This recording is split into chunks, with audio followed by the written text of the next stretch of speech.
అనేక మీటింగ్ల విషయం కానీ అలాగనే ఆర్థిక కూడా వారు పోషణ విషయము సహాయం చేస్తున్నారు.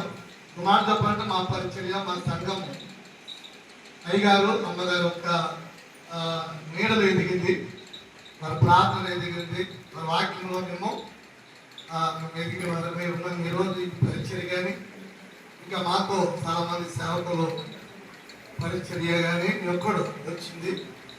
ఈరోజు ఘనమైన పరిచర్య సేవ అయ్యగారు ఒక విశ్వాస అమ్మగారు ఒక విశ్వాస ప్రార్థన ద్వారా ఇది ఇంకా ఎదగాలి, అందరూ ప్రార్థన చేయాలి. ఇంకా మేము ప్రభు పరిచయలో ప్రభు సేవలో ఎదగాలి, నిరంతరంగా ప్రార్థన చేయాలని ప్రేమకు తెలియజేసుకుంటున్నాను. ప్రార్థన. ప్రేమ తండ్రి మహాపరిశుద్ధుడా యేసయ్యా, నీకు వేలాది వందనాలు. గొప్పవాడు, సర్వోన్నతుడు, సర్వశక్తుల దేవుడినైనా ప్రార్థన ద్వారా అన్ని సాధ్యము. డబ్బు కంటే అయినా బలము కంటే ప్రార్థన గొప్పదనైనా అలాంటి జీవితము ప్రభా మేము పొంది ఉన్నాం. ఇంత గొప్ప పరిచర్య మాకు సేవకులు సంఘాలు ఇచ్చినాం. అది కేవలము అయ్యగారు అమ్మగారు ప్రార్థన